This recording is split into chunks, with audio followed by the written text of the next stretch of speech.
نحمده ونصلي على رسوله الكريم اما بعد فاعوذ بالله من الشيطان الرجيم بسم الله الرحمن الرحيم رب اشرح لي صدري ويسر لي امري واحلل عقدة من لساني يفقهوا قولي۔ اللہ تعالیٰ کا لاکھ لاکھ شکر ہے جس نے ہمیں اسلام کی نعمت سے نوازا، زندگی گزارنے کے بہترین طریقے ہمیں سکھائے، مختلف اوقات اور مختلف مواقع پر کی جانے والی عبادات، اس کے بارے میں بھی واضح ہدایات اپنی کتاب اور اپنے حبیب محمد صلی اللہ علیہ وسلم کی سنت کے ذریعے ہم کو عطا کی۔ ہم سب جانتے ہیں کہ دین اسلام ایک وے آف لائف ہے، طریقہ زندگی ہے۔ یہ وہ طریقہ ہے جو اللہ نے اپنے بندوں کے لیے بھیجا ہے۔ اس طریقے کو اختیار کرنے والے، اس طریقے کو بنانے والے خود انسان نہیں، یعنی یہ طریقہ ڈیوائز کرنے والا خود اللہ رب العزت ہے۔ لہذا کوئی بھی کام جسے ہم اسلام کے نام پر کریں گے، دین کے نام پر کریں گے، اس کام کے لیے ضروری ہے کہ ہمارے پاس واضح ہدایات، انسٹرکشنز، تعلیمات اللہ کی طرف سے موجود ہوں، واضح دلائل سامنے ہوں۔ واضح دلائل میں دو بڑی چیزیں آتی ہیں، ایک قرآن حکیم ہے کہ کسی بھی کام کے کرنے کے لیے قرآن حکیم سے رہنمائی حاصل ہو، یا پھر حضور صلی اللہ علیہ وسلم کا طریقہ کہ کسی بھی کام کو آپ نے کس طرح کیا، اس کے بارے میں آپ نے کیا فرمایا۔ چونکہ یہ ماہ شعبان ہے، یہ بھی بابرکت مہینوں میں سے ایک مہینہ ہے، تو ہم دیکھیں گے کہ اس کے بارے میں قرآن حکیم اور سنت نبوی صلی اللہ علیہ وسلم میں کیا ارشادات ملتے ہیں کہ اس مہینے میں ہم کو کیا کرنا چاہیے۔ اب دیکھیے کہ عبادت کی اصل غرض کیا ہوتی ہے، اللہ تعالیٰ کی خوشنودی حاصل ہو، اور اس کو خوش کرنے کے لیے وہی کام کرنا ہے جو اس کو پسند ہے یا اس نے بتایا ہے یا اس کے ہاں وہ قبول ہو جائے، کیونکہ اجر اور ثواب ہم کو وہاں سے چاہیے، کسی انسان سے نہیں۔ یعنی دین کے نام پر ہم جو کچھ بھی کریں گے اس کا اجر اور ثواب اللہ تعالی سے امید رکھیں گے۔ لہذا ہمارے ہر کام کے پیچھے نیت اس کی رضا ہو اور طریقہ اس کے بتائے ہوئے قاعدوں کے مطابق ہو۔ جب ہم ماہ شعبان کے بارے میں قرآن پاک کی طرف رجوع کرتے ہیں تو ہمیں کوئی خاص آیت اس کی فضیلت کے بارے میں نہیں ملتی۔ مثلا رمضان المبارک کے بارے میں قرآن پاک میں آتا ہے شہر رمضان الذی انزل فیہ القرآن، رمضان کی ایک رات لیلۃ القدر کے بارے میں بھی آتا ہے کہ لیلۃ القدر خیر من الف شہر، لیکن شعبان کے بارے میں کوئی ایسی آیت نہیں آتی۔ زیادہ سے زیادہ اس کی فضیلت کے بارے میں جو چیزیں ہم کو معلوم ہوتی ہیں وہ احادیث سے ہیں۔ احادیث میں ہم دیکھتے ہیں کہ اس مہینے کی جو مخصوص عبادات بتائی گئی ہیں وہ روزے ہیں۔ حضرت اسامہ بن زید رضی اللہ تعالی عنہ بیان کرتے ہیں کہ میں نے عرض کیا یا رسول اللہ لم اراک تصوم من شہر من الشہور ما تصوم فی شعبان، قال ذلك شهر يغفل الناس عنه بين رجب ورمضان وهو شهر ترفع فيه الأعمال إلى رب العالمين وأحب أن يرفع عملي وأنا صائم۔ حضرت اسامہ بن زید رضی اللہ تعالی عنہ بیان کرتے ہیں کہ میں نے سوال کیا اے اللہ کے رسول صلی اللہ علیہ وسلم، میں آپ کو کسی مہینے میں سوائے رمضان کے اتنے روزے رکھتے ہوئے نہیں دیکھتا جس قدر روزے آپ شعبان میں رکھتے ہیں۔ آپ نے فرمایا کہ لوگ اس رجب اور رمضان کے درمیان والے مہینے کی فضیلت سے غافل ہیں، حالانکہ اس مہینے میں لوگوں کے اعمال اللہ تعالیٰ کے سامنے پیش کیے جاتے ہیں۔ میری چاہت یہ ہے کہ میرے اعمال اللہ تعالیٰ کے سامنے میرے روزے کی حالت میں پیش ہوں. یہ روایت جو ابھی میں نے آپ کے سامنے رکھی یہ ابو داؤد اور نسائی کی ہے. ایک اور روایت میں ہے، ترمذی کی روایت میں ہے، حضرت ام سلمہ رضی اللہ تعالی عنہا فرماتی ہیں، ما رأیت النبی صلی اللہ علیہ وسلم یصوم شہرین متتابعین الا شعبان و رمضان، کہ میں نے رسول اللہ صلی اللہ علیہ وسلم کو 2 مہینے پے در پے روزے رکھتے ہوئے سوائے شعبان اور رمضان کے نہیں دیکھا.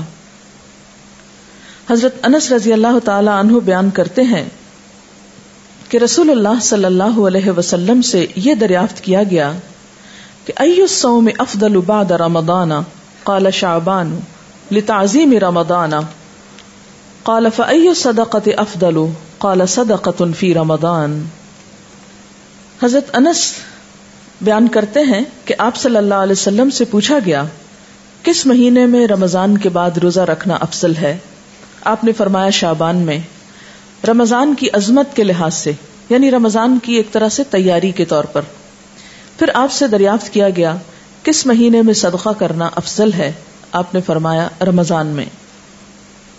اس کے علاوہ اور احادیث بھی شعبان کی فضیلت کے بارے میں ملتی ہیں، لیکن وہ احادیث ضعیف ہیں اور بعض تو ان میں سے بالکل موضوع ہیں، من گھڑت ہیں، ان کی کوئی بھی حقیقت نہیں. مثال کے طور پر ان میں سے ایک حدیث کچھ یوں ہے کہ آپ صلی اللہ علیہ وسلم نے رات کو کھڑے ہو کر نماز پڑھنا شروع کی، جس میں اتنا لمبا سجدہ کیا کہ میں نے یہ خیال کیا کہ آپ کا انتقال ہو گیا. جب میں نے یہ دیکھا تو کھڑی ہو کر حاضر خدمت ہوئی اور آپ کے پیر کے انگوٹھے کو ہلایا تو وہ ہل گیا، تو میں سمجھ گئی کہ آپ زندہ ہیں. پھر کان لگا کر جب میں نے سنا تو سجدے میں آپ یہ دعا پڑھ رہے تھے، اے اللہ میں پناہ مانگتا ہوں تیری معافی کے ساتھ تیرے عذاب سے، پناہ چاہتا ہوں تیری خوشنودی کے ذریعے سے تیرے غصے سے، اور میں پناہ چاہتا ہوں تیرے عذاب اور قہر سے، اور تیری معافی کے ذریعے سے تیرے عذاب سے پناہ چاہتا ہوں، اور تو اتنی خوبیوں والا ہے کہ میں ان کو گن نہیں سکتا اور نہ تعریف کر سکتا ہوں. تو ایسا ہی ہے جیسا کہ تو نے اپنی تعریف کی. جب آپ نے سجدے سے سر اٹھایا اور نماز سے فارغ ہوئے تو مجھ سے فرمایا، اے عائشہ کیا تم نے یہ خیال کیا ہے کہ اللہ کے رسول صلی اللہ علیہ وسلم تیری خیانت کریں گے اور تیری حق تلفی کر کے غیر کے پاس جائیں گے؟ میں نے عرض کیا، یا رسول اللہ خدا کی قسم نہیں، لیکن آپ کے لمبا سجدہ کرنے کی وجہ سے میں نے خیال کیا شاید آپ کا انتقال ہو گیا ہے. پھر آپ نے فرمایا کہ اے عائشہ کیا تم جانتی ہو یہ کون سی رات ہے؟ میں نے عرض کیا، اللہ اور اس کے رسول زیادہ جانتے ہیں. آپ نے فرمایا آج شعبان کی 15ویں رات ہے. اس شب میں اللہ تعالیٰ اپنے بندوں کی طرف نظر رحمت سے دیکھتا ہے، معافی چاہنے والوں کو معاف کرتا ہے، رحم چاہنے والوں کو رحم فرماتا ہے، اور بغض رکھنے والوں کو ان کے حال پہ چھوڑ دیتا ہے. لیکن اس حدیث کی کوئی بھی اصل نہیں، یہ حدیث جو ہے درست نہیں اور اس پر اعتبار نہیں کیا جا سکتا. اسی طرح ایک اور اسی قسم کی حدیث جو عام طور پر آپ اخباروں میں پڑھیں گے اور بہت تحریروں میں ہائی لائٹ کر کے یہ باتیں لکھی ہوئی آپ کو ملیں گی، لیکن اس حدیث کی بھی کوئی حقیقت نہیں ہے. اور وہ کیا ہے کہ حضرت عائشہ نے بیان کیا کہ رسول اللہ صلی اللہ علیہ وسلم نے فرمایا کہ میرے پاس جبریل تشریف لائے تھے اور فرمایا آج کی رات شعبان کی 15ویں رات ہے. اس رات میں اللہ تعالیٰ قبیلہ کلب کی بکریوں کے بالوں کے شمار کے برابر دوزخ سے لوگوں کو آزاد کرتا ہے.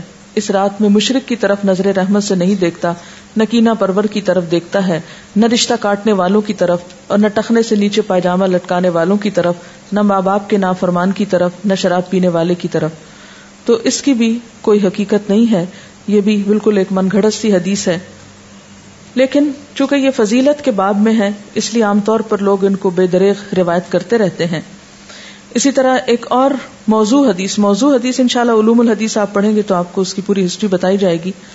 موضوع حدیث ایک اور بھی ہے کہ آپ صلی اللہ علیہ وسلم نے فرمایا جو شخص 15ویں شعبان کی رات میں 100 رکعتیں پڑھتا ہے تو اللہ تعالیٰ اس کی طرف 100 فرشتے بھیجتا ہے، 30 اسے جنت کی خوشخبری دیتے ہیں، 30 اسے آگ کے عذاب سے امن دیتے ہیں اور اسے دنیا کی بلاؤں سے دور رکھتے ہیں، اور 10 اسے شیطان کے دھوکے سے دور رکھتے ہیں. یہ بھی بالکل من گھڑت حدیث ہے اور ناقابل اعتبار.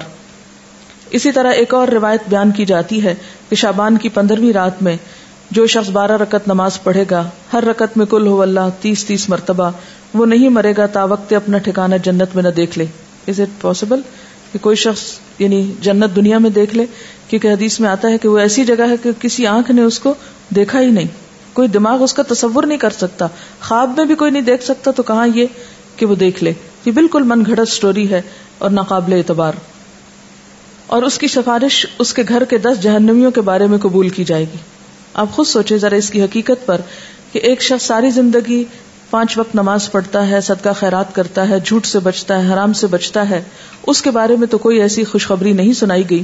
اور کہاں یہ کہ ایک شخص ایک رات میں کھڑے ہو کر ایک رکعت میں 30 دفعہ قل ہو اللہ پڑھ لے اور اس کے لیے اتنی بڑی بشارتیں کہ وہ دنیا میں ہی جنت دیکھ لے اور 10 گھر والوں کو بچا لے کہ جن کے بارے میں جہنم کا فیصلہ ہو چکا. یہ بات تو عقل بھی نہیں مانتی، کہاں یہ کہ اس کے اوپر دین کے اعتبار سے کوئی اعتماد کیا جا سکے. پھر اسی طرح ایک اور موضوع حدیث ہے، شعبان کی 15ویں تاریخ کا روزہ 120 سال کے روزے کے برابر ہے. یہ بھی مشہور ہے بات اور یہ بالکل جھوٹ بات ہے، یعنی 60 سال گزشتہ زمانے کے اور 60 سال آئندہ کے، اور یہ چیز بھی قابل اعتبار نہیں. تو جو صحیح روایات سے ہم کو پتہ چلتا ہے شعبان کے بارے میں وہ کیا ہے کہ اس مہینے میں روزوں کی فضیلت ہے، یعنی ایک برکت والا مہینہ ہے، رمضان کی ابتدا ہے، رمضان کی تیاری ہے اور کثرت سے نفلی روزے رکھنے چاہیے. ہاں 15 شعبان کے بعد نفلی روزوں سے بھی روکا گیا ہے تاکہ رمضان کے لیے کمزوری نہ ہو اور رمضان کے روزے چھوٹنے کا اندیشہ نہ ہو. ایک آیت جو عام طور پر اس رات کے بارے میں قرآن پاک سے کوٹ کی جاتی ہے وہ سورۃ الدخان کی یہ آیت ہے، انا انزلناہ فی لیلۃ مبارکۃ انا کنا منذرین فیہا یفرق کل امر حکیم امرا من عندنا انا کنا مرسلین رحمتا من ربک انہ هو السمیع العلیم. ترجمہ ہے اس کا، بے شک ہم نے اسے برکت والی رات میں اتارا ہے، بے شک ہم خبردار کرنے والے ہیں، اس میں بانٹا جاتا ہے ہر حکمت والا کام ہمارے پاس کے حکم سے، بے شک ہم بھیجنے والے ہیں تمہارے رب کی طرف سے رحمت، بے شک وہی سنتا جانتا ہے.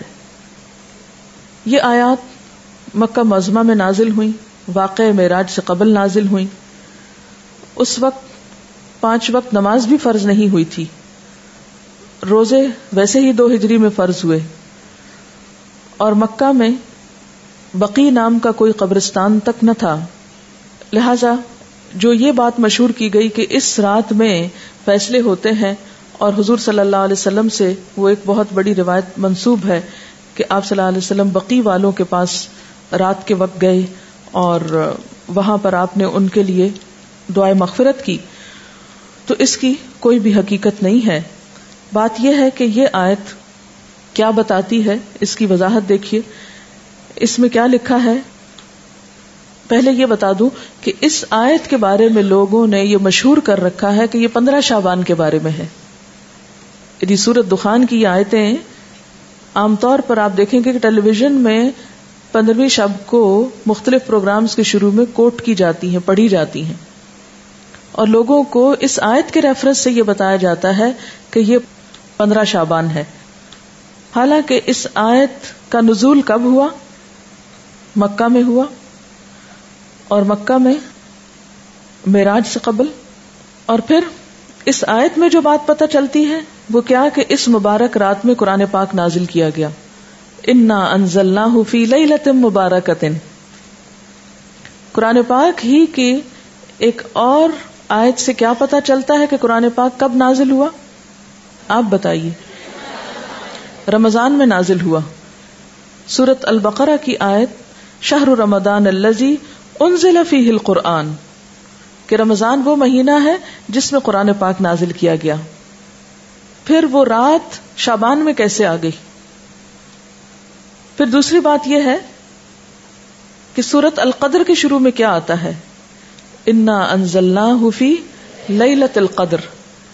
ہاں، اور لیلۃ القدر کون سی ہے؟ وما ادراک ما لیلۃ القدر لیلۃ القدر خیر من الف شہر تنزل الملائکۃ والروح فیہا باذن ربہم من کل امر سلام ہی حتی مطلع الفجر. ہمیشہ سے آپ کو معلوم ہے کہ اس سورت کی جو تفسیر کی جاتی ہے وہ کیا ہے کہ یہ کس رات کے بارے میں بات ہے؟ لیلۃ القدر کے بارے میں. اور لیلۃ القدر کیا شعبان میں ہوتی ہے یا رمضان میں؟ رمضان میں. اور رمضان کی کون سی رات ہوتی ہے؟ اس کے بارے میں تاکید سے نہیں بتایا گیا کہ کون سی رات.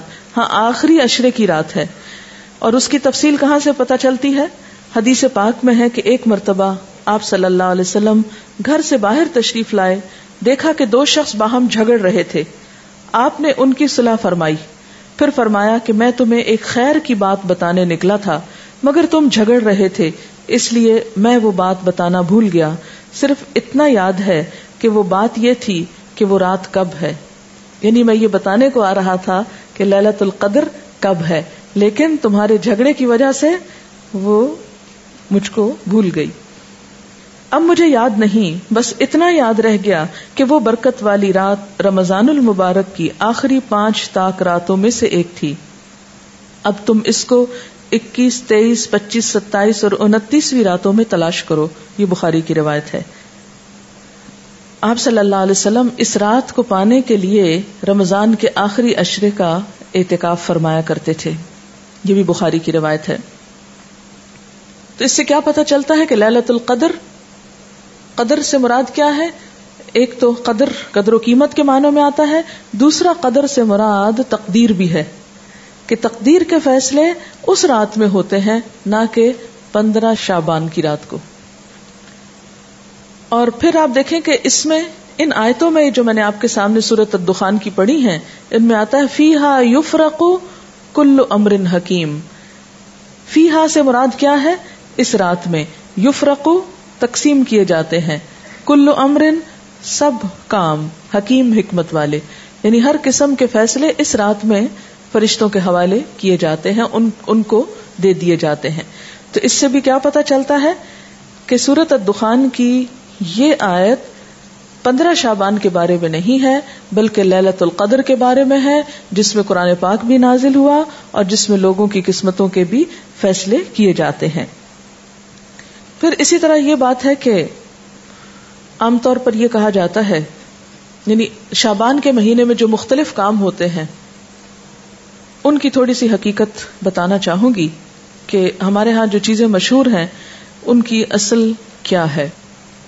پہلی بات تو یہ کہ شعبان بابرکت مہینہ ہے, لیکن اس کی واحد برکت کیا ہے؟ روزے رکھے جائیں, اعمال اللہ کے ہاں پیش ہوتے ہیں. اور آپ صلی اللہ علیہ وسلم نے کیا فرمایا کہ میں یہ چاہتا ہوں کہ میرا عمل اس وقت اللہ کے ہاں پیش ہو جب میں روزے سے ہوں. اس سے زیادہ کوئی چیز کسی اوتھینٹک ذریعے سے ہم کو نہیں ملتی کہ کسی اور عمل کی بھی ضرورت ہے. ہمارے ہاں یہ رات یعنی شعبان میں خاص طور پر 15 شعبان کی رات شب برات کے نام سے مشہور ہے, جس کو شب رات کہتے ہیں.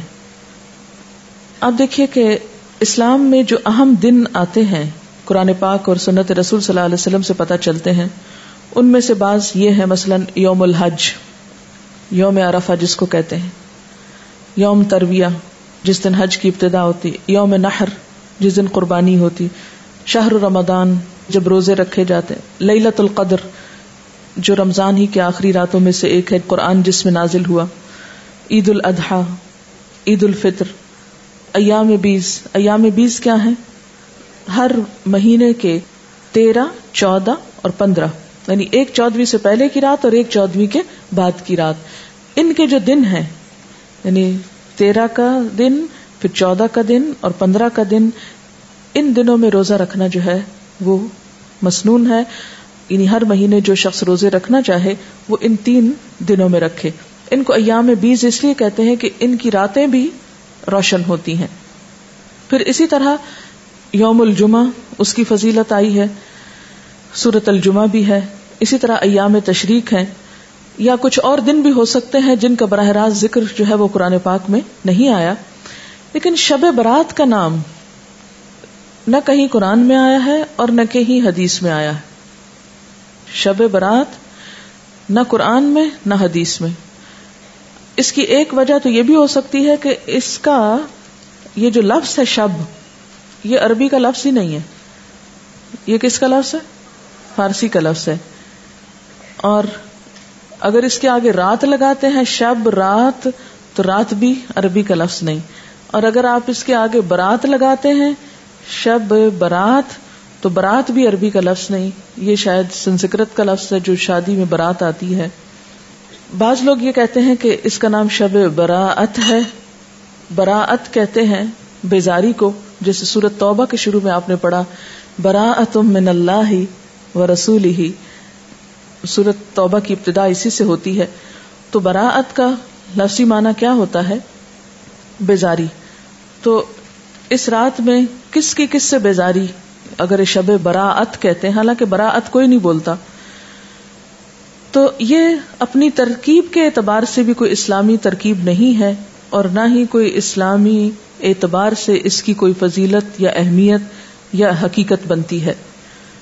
شب برات جو ہے یا شب رات جو ہے ہمارے ہاں عام طور پر باقاعدہ جشن کی شکل میں منائی جاتی ہے.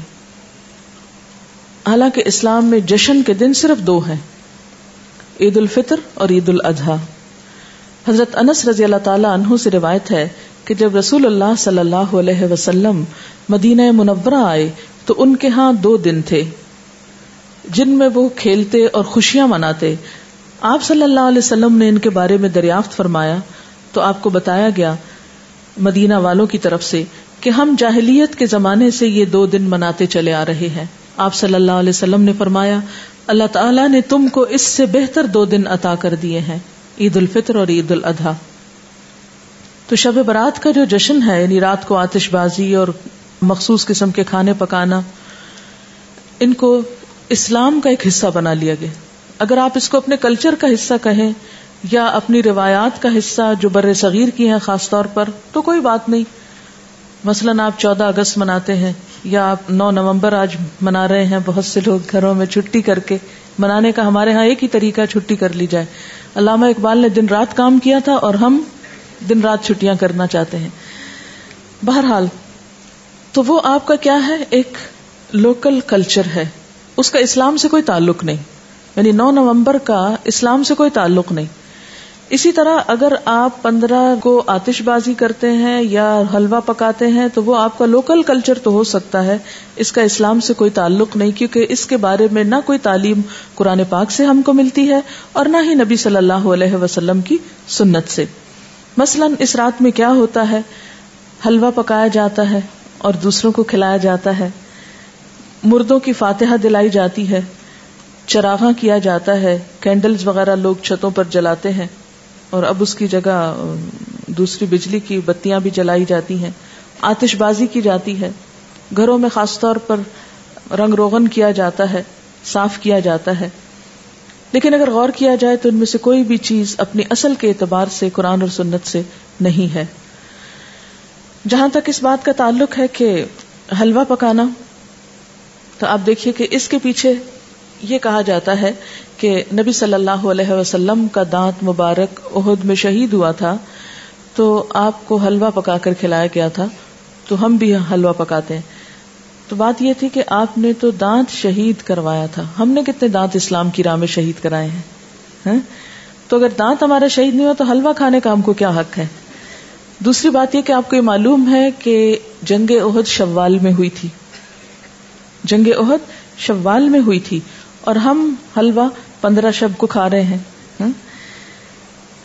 لہذا اس حلوے کی کوئی بھی اصل نہیں ہے. اس رسم کی کچھ اصل ہندوانہ کلچر میں ملتی ہے. وہ کیا، ہندوؤں میں سال میں 1 دفعہ حلوہ پوری پکا کر کبوں کو کھلائی جاتی ہے. یہ ان کی ایک رسم ہے اور وہ اسے بزرگوں پرکھوں کو کھلانا کہتے ہیں. کیا کہتے ہیں؟ بزرگوں پرکھوں کو کھلانا. شب برات میں عموماً صرف حلوہ نہیں، پوری بھی ہوتی ہے جو شاید اسی کلچر سے مشابہت رکھتی ہے. پھر آپ دیکھیے کہ بعض لوگ یہ کہتے ہیں کہ حضرت اویس قرنی نے آپ صلی اللہ علیہ وسلم کی مطابق میں دانت شہید کیا تھا اور انہوں نے حلوہ کھایا تھا. تو یہ ہے کہ اگر آپ نے ان کی بھی پیروی کرنی ہے تو پھر پوری کیجئے، آدھے حصے کی نہیں. پہلے دانت توڑیے اور اس کے بعد پھر حلوہ کھائیے. لیکن بات یہ ہے کہ آپ صلی اللہ علیہ وسلم سے صرف بیٹھ کر حلوہ کھانے کی کوئی روایت نہیں ملتی. آپ کے گھر میں تو 2 ماہ چولہا نہیں جلتا تھا, صرف کھجور پانی پہ گزارا ہوتا تھا. پھر اسی طرح یہ ہے کہ بعض لوگ شب برات کو مردوں کی عید بھی کہتے ہیں. یعنی عید الفطر تو زندوں کی عید ہے, بعض کے ہاں شب برات مردوں کی عید ہے. ان کا خیال یہ ہے کہ اگر کوئی شخص شبرات سے پہلے مر جائے تو جب تک شبرات میں حلوہ پوری اور چپاتی پر اس کی فاتحہ نہ کی جائے وہ مردوں میں شامل نہیں ہوتا, اور نہ اس کے کنبے میں پہلا تہوار منایا جاتا ہے. یعنی رواج کیا ہے کہ جب کوئی فوت ہو جائے تو پہلا تہوار یہ منایا جائے, پھر اس کے بعد کوئی شادی رکھی جائے یا کوئی اور خوشی کا موقع. تو یہ مردے کی پہلے عید کی جائے پھر اپنی عید. آپ نے دیکھا ہوگا کہ اگر کسی کا کوئی رشتہ دار عید سے پہلے فوت ہو جائے تو وہ لوگ عید نہیں مناتی. ہمارے ہاں کتنی عام ہے یہ بات نا. حالانکہ افسوس جو ہے اس کی مدت تو سوائے شوہر کے 3 دن مقرر کی گئی. پھر اسی طرح یہ ہے کہ ان کے ہاں, ہندوؤں کے ہاں اگر کوئی فوت ہو جائے تو یہ پرکھوں کو کھلانے والے واقعے سے پہلے نہ کوئی شادی بیاہ رکھتے ہیں اور نہ ہی کوئی اور خوشی کا موقع. اور اسی طرح یہ ہے کہ اگر کوئی شخص یہ نہ کرے تو اس کو اپنی برادری سے نکال دیتے ہیں. یہ بھی ہندوؤں کے ہاں ہے. جب تک وہ برادری والوں کو روٹی نہ کھلائے یا یہ حلوہ پوری نہ کھلائے اس وقت تک اسے برادری میں شامل نہیں کرتے, کیونکہ ان کے ہاں ذات پات اور برادری سسٹم بہت اسٹرانگ ہے. تو انہی کے اس کلچر سے متاثر ہو کر ہمارے ہاں بھی مردوں کی عید کے نام سے شبرات کو حلوہ پوری پر فاتحہ جو ہے ان کے لیے دی جانے لگی. ان کے ہاں یہ بھی خیال کیا جاتا ہے کہ جب تک یہ رسم ادا نہ ہو انسان مردوں میں شریک نہیں ہوتا, وہ معلق رہتا ہے. اب آپ دیکھیں کہ جو لوگ یہ رسم نہیں کرتے ان کے تو سب مرنے والے اب تک لٹک رہے ہیں کہیں, اور وہ مردوں میں شریک نہیں ہوئے. تو یہ کتنی نان سینس قسم کی بات ہے. کیا کوئی دین اس قسم کی تعلیمات دے سکتا ہے؟ اسی طرح بعض لوگوں کے ہاں یہ رواج بھی ہے کہ وہ گھروں کی صفائی کر کے ایک مخصوص جگہ پر حلوہ چپاتی رکھتے ہیں, اور موسمی پھل بھی اور مٹھائیاں بھی اور کھانے پینے کی چیزیں بھی, اور وہ کہتے ہیں کہ یہ مرنے والے کے لیے ہیں, اور ہر وہ چیز رکھی جاتی ہے جو مرنے والے کو پسند ہوتی ہے. اور بعض اوقات لوبان اور اگربتی وغیرہ جلا کر بھی اس کو مزید بارونق کیا جاتا ہے.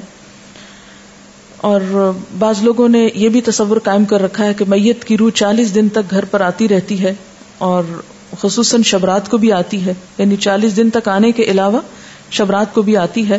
تو اس کا کوئی ثبوت نہ قرآن پاک سے ہم کو ملتا ہے اور نہ ہی حدیث سے ملتا ہے. ابھی ریسنٹلی آپ نے سورۃ المومنون پڑھی, اس میں آپ نے برزخ کے بارے میں پڑھا, وَمِن وَرَائِهِمْ بَرْزَخٌ إِلَىٰ يَوْمِ يُبْعَثُونَ, کہ مرنے والا جب مر جاتا ہے تو ان کے پیچھے کیا ہے؟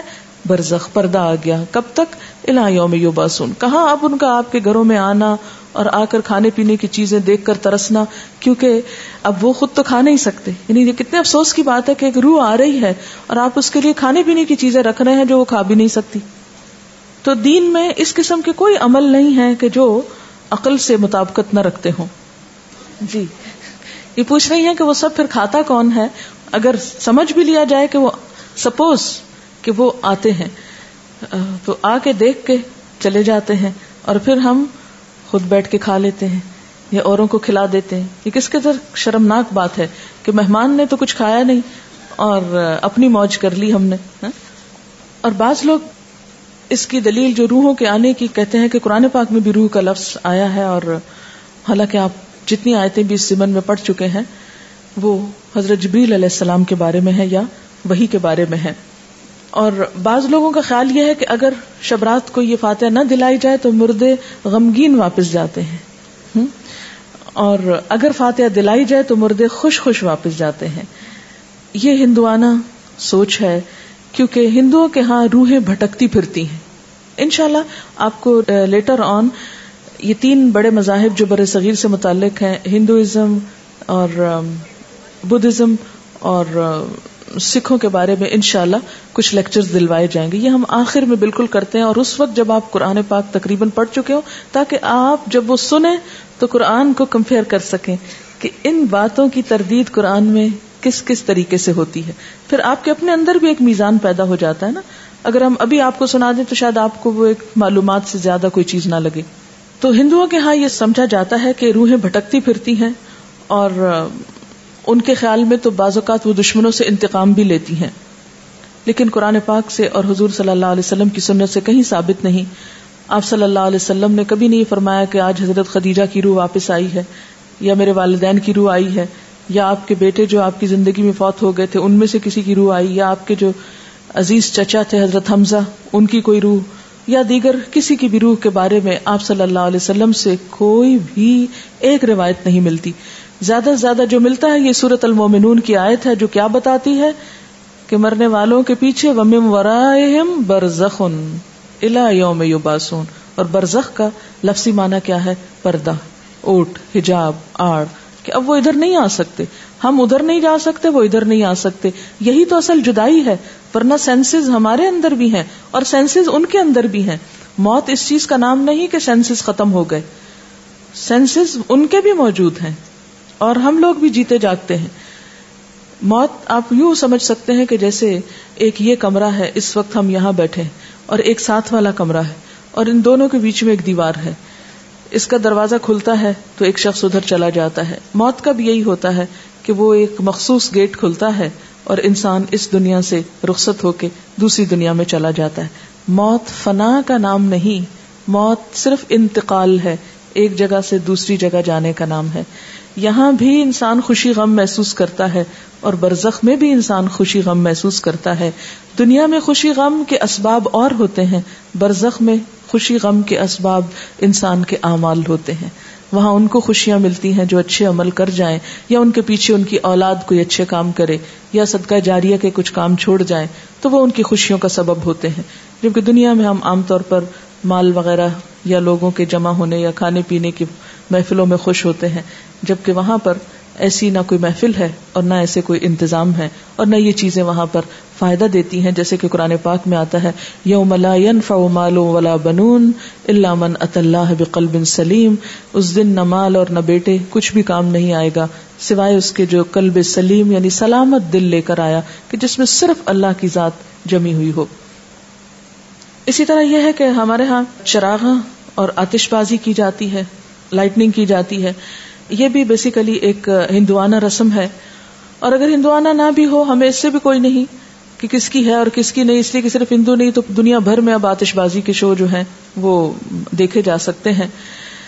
اسلامکلی ایسی چیزوں کو بہت پروموٹ کرنا، تھوڑا بہت روشنی اور تھوڑی بہت ایسی چیز اعتدال میں، تو وہ کسی حد تک آپ کہہ سکتے ہیں. مثلا شادی کے موقع پر اگر اعلان کرنا ہے، کیونکہ لازم ہے نکاح کا اعلان کرنا، تو اس کے لیے اگر کوئی تھوڑی بہت روشنی کر لیتا ہے حدود کے اندر رہتے ہوئے تو کوئی حرج نہیں. لیکن جس ملک کا حال یہ ہو کہ اس کی فیکٹریاں آدھا دن بند رہتی ہوں صرف اس لیے کہ بجلی نہیں، وہاں ایک رات میں اتنی بجلیاں ضائع کر دینا.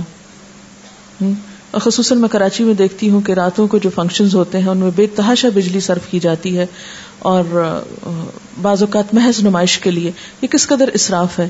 دن میں فیکٹریز میں کام کرنے کے لیے بجلی نہیں، اور وہی بجلی ہم محض رات کو دل کی خوشی کے لیے ضائع کر بیٹھتے ہیں. یہ ایک قومی نقصان بھی ہے، اور اللہ کے ہاں بھی اس کی پوچھ ہوگی کہ اتنا اسراف آخر کیوں. ہر چیز اپنی حدود کے اندر ہی اچھی ہے اور ایک لمیٹڈ ٹائم میں ہی اچھی ہے. اس سے بڑھ جانا جو ہے وہ دنیا اور آخرت دونوں میں نقصان دیتا ہے. اور اسی طرح محض آگ جلا کے ختم کر دینا اور اس پر لاکھوں کروڑوں روپیہ ضائع کر دینا، اور اس کے نتیجے میں جو پولوشن پیدا ہوتی. آپ کو معلوم ہے کہ جو بہت آتش بازی ہوتی ہے، کیونکہ اسلام آباد میں ہر سال شاید 14 اگست کو ہوتی ہے، تو اس روز آپ یقین کیجئے کہ ہم لوگ سانس نہیں لے پاتے.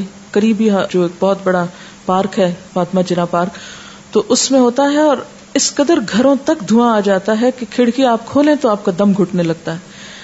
کروڑوں روپیہ الگ خرچ ہوا آگ جلانے پہ، اور اس کے بعد جو دھواں بن کے نیچے پورے شہر میں پھیلتا ہے اور کئی بیماریوں کا سبب بنتا ہے. مجھے نہیں سمجھ میں آتا یہ کون سی قومی خدمت ہے. اس سے بہتر ہے کہ ہم کوئی بھی ایسا تعمیری کام کریں اس روز کہ جس سے ہماری قوم تھوڑا آگے جائے دنیاوی اعتبار سے بھی. بہرحال اپنے خون پسینے کی کمائی کو آگ جلا کر اڑا دینے میں اور لوگوں کو اذیت دینے میں اور محض وقتی صرف ایک ایکسائٹمنٹ میں خرچ کر دینا اسلام کی روح سے میل نہیں کھاتا. پھر یہ ہے کہ ہمارے ہاں عام طور پر اس رات کے بارے میں کچھ فضیلتیں منسوب ہیں. مثلاً یہ کہ شب برات میں سالانہ بجٹ تقسیم ہوتا ہے، سال بھر کے امور کا فیصلہ ہوتا ہے، رزق، شادی، اولاد، حج، موت، بیماری، فراخی، تنگی، عزت، ذلت، حادثات، غمی، خوشی. اس رات بعض لوگوں کو مردوں میں لکھ دیا جاتا ہے. تو یہ سب باتیں جو ہے من گھڑت ہیں، ان میں سے کسی ایک چیز کی بھی حقیقت نہیں. یہ سب کچھ لیلۃ القدر تقدیر کی رات میں ہوتا ہے، نہ کہ شعبان کی 15 رات میں. اور اسی طرح بعض روایات میں لوگوں کے ہاں یہ مشہور ہے کہ جس طرح زمین پر مسلمانوں کی 2 عیدیں ہیں، اسی طرح ملائکہ کی 2 عیدیں ہیں، شب برات اور لیلۃ القدر. یہ بھی بالکل من گھڑت بات ہے. اور بعض لوگوں نے یہ روایت بھی گھڑ رکھی ہے کہ جس طرح بارش بادل کے بغیر نہیں برستی، اسی طرح جو شعبان میں گناہوں سے پاک نہ ہو وہ رمضان میں بھی پاک نہیں ہو سکتا. تو یہ بات بھی ایک عقل میں نہ آنے والی بات ہے. پھر اسی طرح یہ کہا جاتا ہے کہ رمضان اللہ کا مہینہ ہے، تو شعبان کو حضور صلی اللہ علیہ وسلم نے اپنا مہینہ کہا ہے. اس کی بھی کوئی حقیقت نہیں. اور بعض روایات میں آتا ہے کہ تمام مہینوں پر شعبان کی فضیلت ایسی ہے جیسی مجھے تمام انبیاء پر. یہ بھی من گھڑت بات ہے. اور شعبان کی 15ویں رات قیام کرو اور دن کو روزہ رکھو، کیونکہ اللہ تعالیٰ اس دن آسمان دنیا پہ تجلی فرما کر کہتا ہے کہ ہے کوئی بخشش مانگنے والا کہ اسے بخش دوں. یہ تو ہر رات میں ہوتا ہے. صحیح حدیث سے کیا پتہ چلتا ہے کہ ہر رات اللہ تعالیٰ آسمان دنیا پہ نزول فرماتے ہیں اور یہی فرماتے ہیں کہ ہے کوئی بخشش مانگنے والا کہ میں اسے بخش دوں، ہے کوئی مصیبت زدہ کہ میں اس کی مصیبت دور کروں. اس کے لیے صرف 15 رات مخصوص نہیں ہے. پھر اسی طرح بعض لوگوں نے یہ بھی مشہور کر رکھا ہے کہ جو شعبان کے 3 روزے رکھتا ہے اس کے سب گناہ معاف ہو جاتے ہیں اور اس کی روزی میں برکت دی جاتی ہے. اور اس کی بھی کوئی حقیقت نہیں ہے. یہ کیسے ہو سکتا ہے سال بھر انسان گناہ کرے اور صرف شعبان کے 3 روزے رکھ کے سب کچھ درست کر لے. اسلام شارٹ کٹ نہیں، اسلام چند ریچولز کی ادائیگی کا نام نہیں. اسلام ایک وے آف لائف ہے، طریقہ زندگی ہے. اس میں اللہ کے حقوق بھی ہیں اور بندوں کے حقوق. یہ کس طرح ہو سکتا ہے کہ ایک شخص دوسروں کے حقوق پہ ڈاکہ ڈالے، کسی کو تانے دے، کسی کی چغلی کرے، کسی کے گھر میں آگ لگوائے، کسی کو ستائے، کسی کو مارے اور حرام خوری کرے، اور پھر اس طرح کے چند کام کر کے، حلوے پکا کے کھا کے اور چند اور ریچولز ادا کر کے یہ سمجھے کہ اس کے دین کی ساری ذمہ داری پوری ہو گئی. ایسی کوئی چیز قرآن کی روح سے تو ہم کو معلوم نہیں ہوتی. پھر اسی طرح یہ ہے کہ بعض لوگ 15 شب کو جاگتے ہیں اور صبح روزہ رکھتے ہیں، اور ان کے نزدیک یہ رات کو جاگنا اور صبح روزہ رکھنا جو ہے یہ سارے گناہوں کی معافی کا ذریعہ ہے. اس کے بارے میں ایسی کوئی بشارت یا کوئی فضیلت کسی صحیح حدیث میں نہیں آئی. ایک ضعیف حدیث میں ایسی چیز ملتی ہے. اس لیے اگر کوئی اپنے شوق سے کسی ایک رات میں جاگنا چاہے تو وہ صرف 15 نہ جاگے، 13 بھی جاگ لے، 14 بھی جاگ لے، یا کوئی اور رات بھی شعبان کی جاگ لے. صرف اسی رات کو مخصوص نہیں کرنا چاہیے. عام طور پر لوگ یہ کہتے ہیں کہ کیا فرق پڑتا ہے، کوئی نیکی کرتا ہے تو کرتا رہے، تو ٹھیک ہے وہ ان کی مرضی. لیکن اگر کوئی یہ سمجھے کہ اس نیکی سے میرے سارے گناہ معاف ہو جائیں گے یا میرے اگلے پچھلے گناہوں کی صفائی ہو جائے گی، تو ایسی کوئی توقع نہیں رکھنی چاہیے. وہ تو یہ بھی ہو سکتا ہے کہ آپ کسی بھی وقت اللہ سے رو کر دعا مانگے تو ہو سکتا ہے پچھلے سارے گناہ معاف ہو جائیں. لیکن اس رات کے بارے میں ایسی کوئی صحیح حدیث جو ہے وہ نہیں ملتی. آپ دیکھیے کہ یہ سب چیزیں بیان کرنے کا مقصد کیا ہے. مقصد یہ نہیں ہے کہ لوگوں کو ایک نیکی سے ہٹایا جائے. مقصد یہ ہے کہ لوگوں کو خود ساختہ بوجھ سے نکالا جائے. جب ہم دین میں کوئی چیز خود ایجاد کرتے ہیں، خود اس کی فضیلت بنا لیتے ہیں، اس کی پابندی کرتے ہیں، تو بسا اوقات ہم اپنے اوپر ناروا بوجھ ڈال لیتے ہیں. یہود و نصارہ کے ہاں اپنے روحانی تزکیے کے لیے کچھ عبادات انہوں نے خود سے خود گھڑ لی تھی جو اللہ کی طرف سے ان پر عائد نہیں تھی.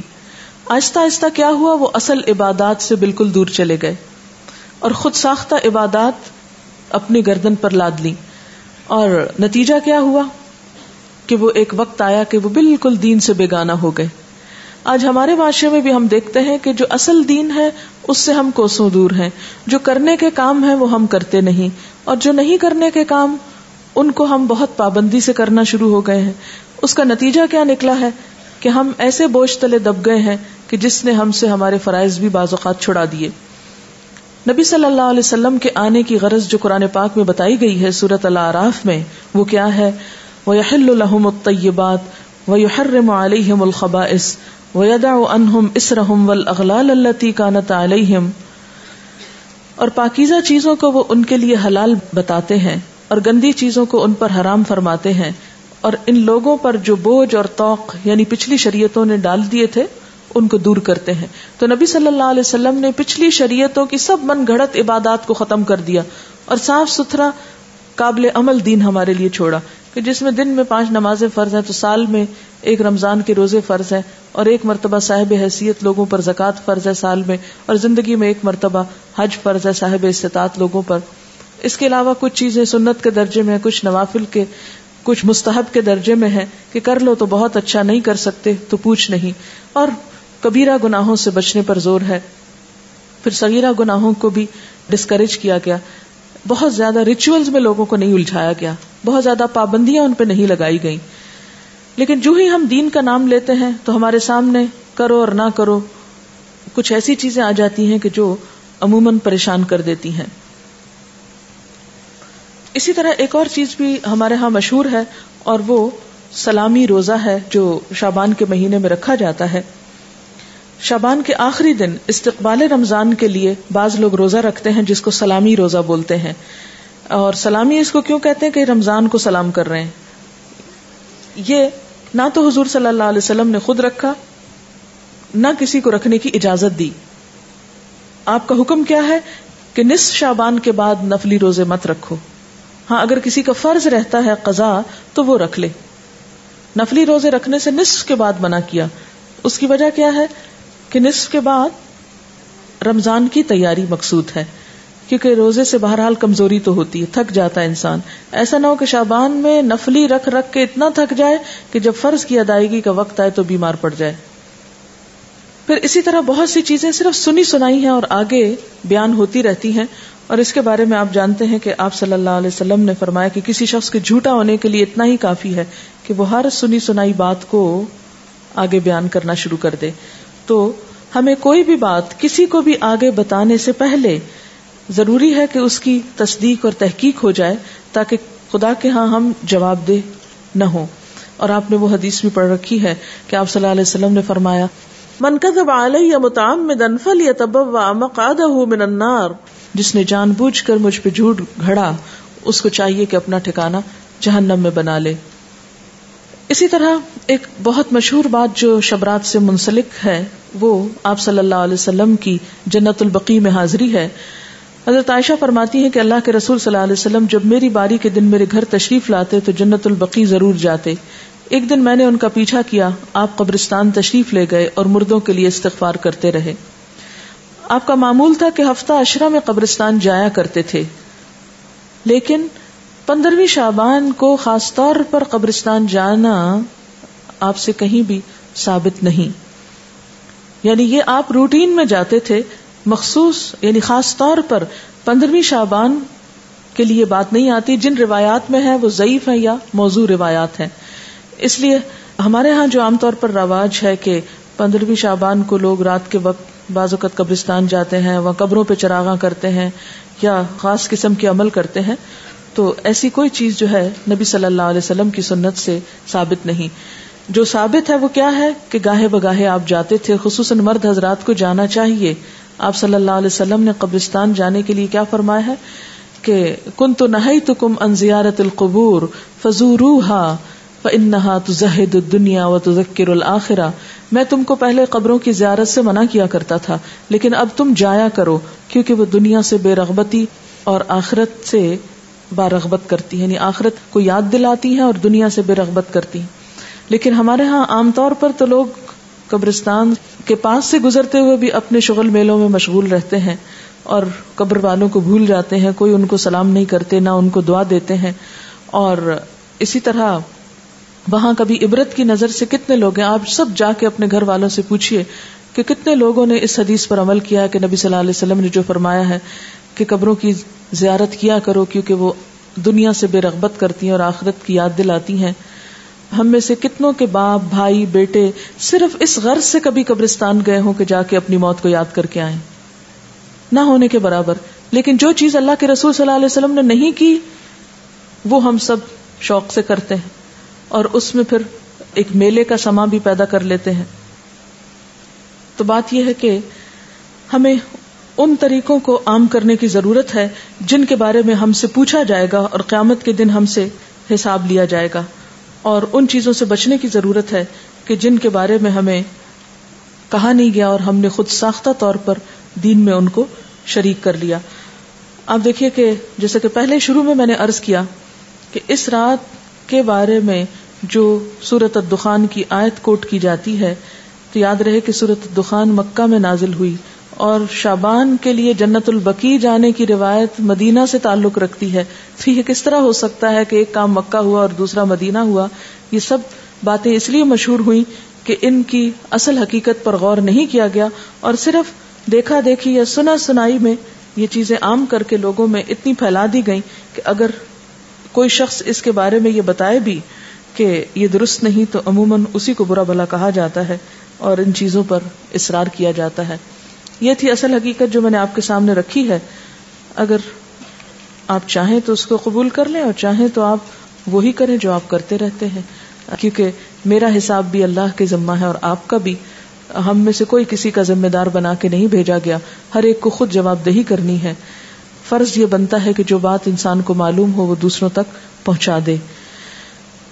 تو خلاصہ کیا ہے ساری گفتگو کا کہ نمبر 1 کہ بابرکت رات جس کی طرف سورۃ الدخان میں اشارہ کیا گیا ہے وہ لیلۃ القدر کی رات ہے، اور لیلۃ القدر رمضان کی رات ہے، 15 شعبان کی رات نہیں ہے۔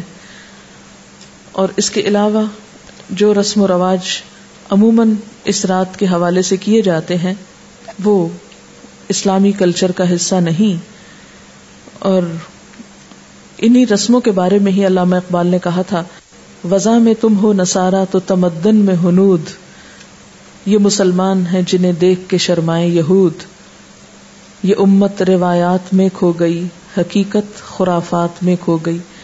تو بات یہ ہے کہ خرافات اتنی عام ہو گئی ہیں کہ اصل حقیقت ہماری نظروں سے اوجھل ہو گئی ہے۔ میکسیمم جو کرنے کا کام ہے وہ یہ کہ روزے رکھیے، اور وہ بھی 15 کے بعد نفلی نہیں، اگر پچھلے سال کے آپ کے کوئی چھٹے ہوئے ہیں تو ان کو پورا کر لیجئے۔ کچھ دن پہلے عیسائیوں کے ہاں بھی مردوں کی عید منائی گئی۔ شارع فیصل پر عیسائیوں کے قبرستان پر بے انتہا رش تھا، لوگ صبح سے چرچ چلے گئے تھے۔ میں اکثر سوچا کرتی تھی کہ یہ ٹرینڈ ہمارے ہاں ہندوؤں سے آیا ہے یا کرسچن سے۔ پوچھا جا سکتا ہے، اگر آپ کے کوئی ہمسائے ہوں تو آپ پوچھ لیجئے اور بتا دیجئے تاکہ ہمارے علم میں بھی اضافہ ہو۔ کسی بھی کلچر سے ہو سکتا ہے، لیکن بہرحال اسلامی کلچر نہیں ہے۔ بہت سے لوگ کہتے ہیں کہ شب برات کو، کہ اس رات کو پورے سال میں لوگ جو مرتے ہیں ان کے پتے جھڑ جاتے ہیں۔ وہ پتے لگے ہوئے کہاں ہیں؟ آپ کے گھر کے درخت پر یا کسی خاص درخت پر؟ یہ بھی ایک سنی سنائی بات ہے، کسی قرآن حدیث سے یہ نہیں پتا چلتا کہ پتا گرنے سے کوئی مرتا ہے۔ کسی بزرگ سے پوچھا گیا کہ کون سی رات شب قدر ہے، تو انہوں نے کہا ہر رات شب قدر ہے اگر تو اس کی قدر جانے، یعنی ہر رات کو اگر تم عبادت کرو تو اللہ کے ہاں بہت بڑی، یعنی تہجد کے وقت اٹھو، مراد یہ ہے۔ لیکن ہم اس وقت سوئے رہتے ہیں، اور آپ کو یہ بھی معلوم ہے نا، ہر رات قبر پکارتی ہے، میں کیڑوں کا گھر ہوں، میں مٹی کا گھر ہوں، میرے پاس آنے کے لیے کچھ تیاری کر لو، لیکن وہ تو آواز ہم کو نہیں سنائی دیتی۔ اگر پچھلے روزے چھوٹے ہوئے ہوں تو اگلے قبول نہیں ہوتے؟ نہیں، ایسی بات نہیں، اگلے قبول تو ہو جاتے ہیں، لیکن پچھلے زیادہ لمبے عرصے تک چھوڑے نہیں رکھنے چاہیے، زندگی کا کچھ پتہ نہیں ہوتا۔ اللہم انک عفو کریم تحب العفو والی شعبان کی رات کو پڑھنے کی خاص طور پر تاکید ہے یا نہیں؟ یہ شعبان کی رات کو پڑھنے کی تاکید نہیں، بلکہ لیلۃ القدر میں آخری راتوں میں پڑھنے کی تاکید ہے۔ یہ کسی نے لکھا ہے کہ عرب حالانکہ بہت امیر ہوتے ہیں، مگر اسراف سے بچنے کے لیے لوگ شادی کے اعلان کے طور پر اپنے فلیگ لگاتے ہیں تاکہ مہمانوں کو گھر ڈھونڈنے میں مشکل نہ ہو، بجائے اس کے کہ وہ رات میں بتیاں لگائیں اور بجلی ضائع کریں۔ یہ ایک اچھا آلٹرنیٹ ہے، آپ کوئی اور علامت بھی رکھ سکتے ہیں۔ اکثر لوگ اس ماہ میں قبروں پر جا کر دعا کرتے ہیں اور قبروں پر مٹی وغیرہ رکھتے ہیں یا ٹھیک کرواتے ہیں۔ یہ تو کسی بھی وقت کرائی جا سکتی ہے قبروں کی درستگی، جب قبروں کو درست ہونے کی ضرورت ہو، نہ کہ صرف اس رات میں یا اس مہینے میں۔ بڑی رات سمجھ کر 15ویں شب کو مغرب کی نماز پڑھنے کے بعد اوابین پڑھتے ہیں 6 رکعت۔ کیا یہ پڑھ سکتے ہیں؟ یہ اگر آپ نے پڑھنا ہے تو عام طور پر پڑھا کریں، صرف اسی ایک رات میں کیوں پڑھ کے فارغ ہونا چاہتے ہیں؟ اگر شعبان کے مہینے میں فرض چھٹے ہوئے روزے رکھ لیں تو کوئی حرج نہیں، یہ پہلے بتا دیا گیا کہ کوئی حرج نہیں۔ کیا 15 شعبان کی رات اور اگلے دن کے روزے کا کانسیپٹ اور ممالک میں بھی ملتا ہے؟ جی ہاں، بعض اور ممالک میں بھی ضعیف احادیث پر لوگ عمل کرتے ہیں اور کچھ نہ کچھ عبادت وغیرہ کرتے ہیں، لیکن یہ کہ جس طرح ہمارے ہاں خاص طور پر آتش بازی اور مردوں کی عید اور اس قسم کی چیزیں ہیں، یہ عموماً نہیں ملتی. وآخر دعوانا ان الحمد للہ رب العالمین.